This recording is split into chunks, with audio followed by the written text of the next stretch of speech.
இது மகிமை நேரம்.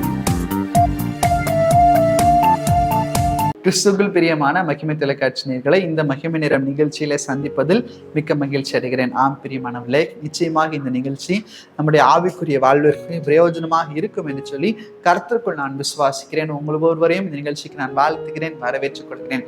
இந்த மாதத்திலும் கூட நாம் வாழ்ந்து கொண்டிருக்கிறதான இந்த மாதம் இது ஒரு முக்கியமான மாதம். என்ன மாதம்? ஆண்டவருடைய பாடு மரணங்களை நாம் நினைவு கூறுகிறதான ஒரு மாதம். ஆண்டவருடைய பாடு மரணங்களை நினைவு கூர்ந்து பழையன கழிதலும் புதியன புகுதலுமான ஒரு மாதம். எனவேதான் வசந்த காலம். பழைய இலைகள் எல்லாம் முதிர்ந்து புதிய இலைகள் தொழில் விடுகிறதான காலமே இந்த காலம் பிரியமானவர்களே. அப்போ இந்த காலத்துல கர்த்தர் நம்மிடத்துல ஒரு சுத்திகரிப்பை எதிர்பார்க்கிறார். அது என்ன சுத்திகரிப்பு? எபிரேயருக்கு எழுதின நிருபம் 9வது அதிகாரம் 14வது வசனத்துல நாம் வாசிக்கிறோம். நித்திய ஆவியினாலே தம்மை தாமே பழுதற்ற பலியாக தேவனுக்கு ஒப்பு கொடுத்த கிறிஸ்துவனுடைய இரத்தம் ஜீவனுள்ள தேவனுக்கு ஊழியம் செய்வதற்கு உங்கள் மனசாட்சியை செத்த கிரியைகளற சுத்திகரிப்பது எவ்வளவு நிச்சயம். செத்த கிரியைகளற நம்முடைய மனசாட்சியானது சுத்திகரிக்கப்பட வேண்டும். தேவனுடைய இரத்தம் அதற்கு நமக்கு உதவி செய்கிறதாய் கூட இருக்கிறது. அப்ப என்னென்ன செத்த கிரியைகள் என்று சொல்லியெல்லாம் நாம் பார்த்தோம். இன்றைக்கும் கூட நாம் பார்க்கிறதான ஒரு செத்த கிரியை மனுஷீக அறிவுக்குரிய கிரியைகள். அதாவது நான் என்னுடைய அறிவினால் செய்கிறதான கிரியைகள் செத்த கிரியைகளா இருக்கிறது. அப்படியானால் என்ன? தேவனுக்கு பிரியம் இல்லாமல் கர்த்தருக்கு அடுத்த காரியங்கள் இல்லாமல் நான் என்னுடைய சுய அறிவினால் செய்கிறதான கிரியைகள் எல்லாம் கர்த்தருடைய பார்வையிலே செத்த கிரியைகளாய் கூட காணப்படுகிறது. மார்த்தாள் மரியாளை குறித்து லூக்கா எழுதின சுவிசேஷம் 10வது அதிகாரத்துல நாம் வாசிக்கிறோம். மார்த்தாள் என்ன செய்து கொண்டார்? ஆண்டவர் இந்த வீட்டிற்கு வந்து விட்டார், அவரை எப்படியாக உபசரிக்க வேண்டும். அவருக்கு என்ன இருந்திருக்கும்? இந்த ஆண்டவர் வெளியே போய் சொல்லுவார், நான் மார்த்தாள் வீட்டுக்கு போனேன், அவ ரொம்ப பெஸ்டா எனக்கு சாப்பாடு போட்டா, என்ன அப்படி கவனிச்சா, அப்படி இருந்தா, எனக்கு என்னை அவ்வளவு உபசரித்தாள் என்று சொல்லி சொல்லுவார் என்ற எண்ணத்துல அவருடைய அறிவில ஆண்டவர் வந்தாலும் அவரை உட்கார வைத்து விட்டு அவள் போய் ஆண்டவருக்குரிய பராமரிப்பிற்குரிய காரியங்களை செய்து வந்தாள் என்று சொல்லி நாம் பார்க்கிறோம். ஆனால் மரியாளோ அப்படி இல்லை. மரியாள் தன்னை விட்டு எடுபடாதது எது? மார்த்தாள் என்ன யோசித்தால், இந்த பெயர் தன்னிலே ஒட்டிக்கொள்ளும், ஆண்டவர் சொல்லுகிறதான நம்மை பற்றி சொல்லுகிறதான பெயர் இந்த உலகத்துக்கு பிரஸ்தாபமாகும் என்று சொல்லி யோசித்தாள். ஆனால் அது மரியாள் அப்படி யோசிக்கவில்லை. தன்னை விட்டு எடுபடாத ஒரு நல்ல பங்கு அது யார்? கர்த்தர் என்பதை அறிந்து அவருடைய பாதத்தருகே உட்கார்ந்திருந்ததை பார்க்கிறோம். இதுதான் மனுஷீக அறிவுக்கும் ஆண்டவரால் கொடுக்கப்படுகிறதான ஞானத்திற்கும் உள்ள வித்தியாசம். மார்த்தாள் மனுஷ அறிவினால் நிறைந்தவளாய் இப்படி காணப்பட்டாள். ஆனால் இந்த மரியாளோ அப்படி இல்லாதபடிக்கு ஆண்டவருடைய ஞானத்தினால் நிறைந்து மரியாளுடைய கிரியையானது, மரியாள் அந்த இடத்துல உட்கார்ந்திருந்து அவனுடைய வார்த்தையை கேட்டது அங்கீகரிக்கப்பட்டது. ஆனால் மார்த்தாள் உலக பிரகாரமாய் இவ்வளவு பிரயாசப்பட்டோம், எவ்வளவு காரியங்களை செய்தோம், அது செத்த கிரியையாய் கருதப்படுகிறது பிரியமானவர்களே. அப்ப இன்னைக்கு நம்ம இடத்துல இந்த உண்மை தன்மை நமக்கு வேண்டும். மனுஷீக அறிவினால் நாம் செய்யாதபடிக்கு கர்த்தருடைய பாதத்துல கேட்டு அதன்படி அறிந்து செய்கிறவர்களாய் கூட காணப்பட வேண்டும். மரியாள் ஆண்டவரே நான் என்ன செய்ய வேண்டும் என்கிறதை ஆண்டவரிடத்துல கேட்கிறார். ஆண்டவர் சொல்கிறதை அவர் செய்கிறார். ஆனால் மார்த்தாளோ ஆண்டவரிடத்துல கேட்கவே இல்லை. தன்னுடைய சுயத்திற்கு, தன்னுடைய சுய அறிவுக்கு என்ன எட்டினதோ அந்த காரியத்தை செய்கிறாள் பிரியமானவர்களே. இன்னைக்கு நாமும் கூட அநேக நேரத்துல நம்முடைய சுய அறிவுக்கு என்ன எட்டுகிறதோ அதை நாம் செய்வதுண்டு.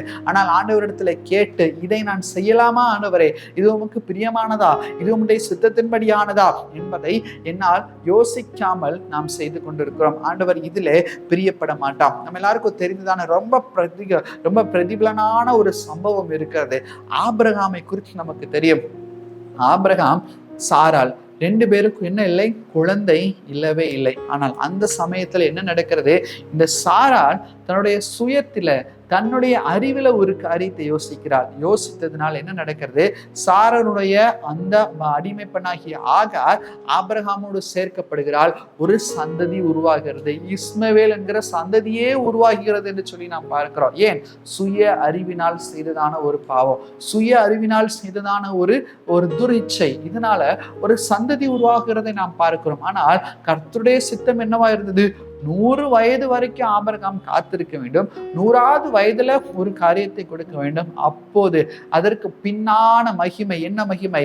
விசுவாசிகளின் தந்தை என்று சொல்லப்படுகிறதான அந்த மகிமைக்குள்ளாக ஆபிரகாம் உயர்த்தப்பட்டதை நாம் பார்க்கிறோம். இது சுய அறிவினால் வராத ஒன்று. இஸ்ரவேல் சுய அறிவினால் உண்டாகாத ஒன்று, தேவனுடைய சித்தத்தினால் உண்டானது, தேவனுடைய நியமத்தின்படி உண்டானது. ஆனால் இஸ்மவேலோ சுய அறிவினால் உண்டானது என்று சொல்லி நாம் பார்க்கிறோம். இன்னைக்கு அநேக நேரத்துல இதே சுய அறிவை நாம் பயன்படுத்தி கொண்டு சுய அறிவினால் கிரியைகள் நடப்பித்து அநேக இஸ்மவேலர்களை நாம் உருவாக்கி கொண்டிருக்கிறோம். இதுதான் பிரியமா உண்மையான வாழ்க்கையா? இதுதான் உண்மையான கிறிஸ்தவ வாழ்க்கையா? சற்று சிந்தித்து பார்க்க வேண்டும்.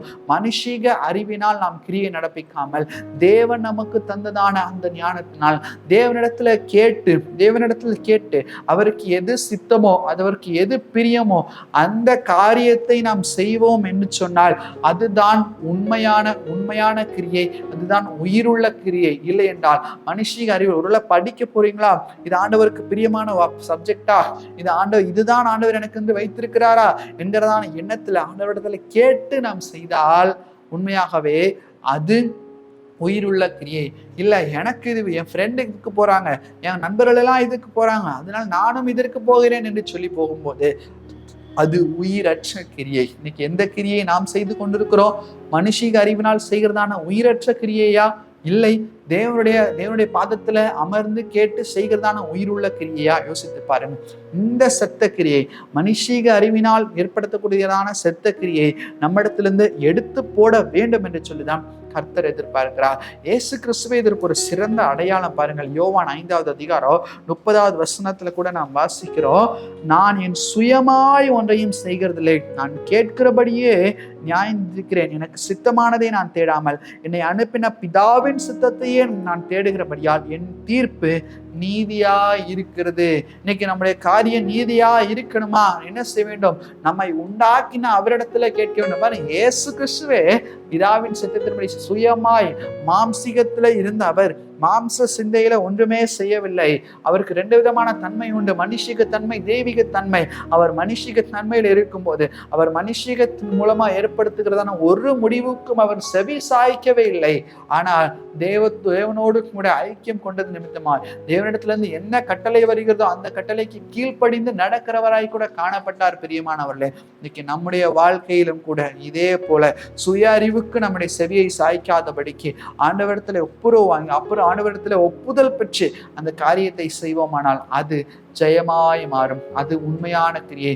எனவே மாம்சீகத்திற்கு உண்டான செத்த கிரியைகளுக்கு நம்மை விலக்கி ஆண்டவருடைய இரத்தத்தினால கழுவப்படுவோம். அதற்காகவே கர்த்தர் நம்மை அழைக்கிறார். கண்களை மூடி நாம் ஜெபிப்போமா? பரலோகத்தின் நல்ல தகப்பனே, இந்த நாளை நீ தந்த கிருபைக்காக உமக்கு நன்றியப்பா. இந்த செத்த கிரியைகள் என்ன என்ன என்பதை எங்களுக்கு தெளிவாய் நீர் காட்டியிருக்கிறீர். உமக்கு நாங்கள் நன்றி செலுத்துகிறோம் ஆண்டவரே. நாங்கள் மனுஷீக அறிவுக்கு உட்படுத்தி செய்கிறதான இந்த செத்த கிரியைகள் எங்களிடத்துல நீங்கும்படியாய் நாங்கள் ஜெபிக்கிறோம் ஆண்டவரே. வேதாகமத்துல என்னென்ன தவறுகள் நடந்தது என்பதை நாங்கள் பார்க்கிறோமே, அதே போல மனுஷீக அறிவுக்கு நாங்கள் செய்யாதபடிக்கு ஆண்டவரே, உலக பிரகாரமான அறிவுக்கு எங்களை ஈடுபடுத்தாதபடிக்கு கர்த்தருடைய சித்தத்தின்படி நாங்கள் கிரியைகளை நடப்பிக்க நீர் எங்களுக்கு கிருபையும் அனுக்கிரகமும் பாராட்டும்படியாய் நாங்கள் ஜெபிக்கிறோம் அப்பா. உடைய நாமத்தை மாத்திரம் நாங்கள் உயர்த்துகிறோம். இந்த வாரம் முழுவதும் நாங்கள் தியானித்த எல்லா செத்த கிரியைகளும் இயேசுவின் இரத்தத்தினால கழுவப்படும்படியாய் சுத்திகரிக்கும்படியாய் ஜெபிக்கிறோம். அவைகளிலிருந்து நாங்கள் விலகி நடக்க நீர் எங்களுக்கு உதவி பாராட்டும்படியாய் ஜெபிக்கிறோம் அப்பா. ஒருவருக்கே துதிக்கான மகிமை எடுக்கிறோம். மீட்பராம் இயேசுவின் ஈடு நேற்று இன்ப நாமத்தில் வேண்டி ஜெபிக்கிறோம் எங்கள் ஜெபங்கள் நல்ல பிதாவே. ஆமென், ஆமென், ஆமென்.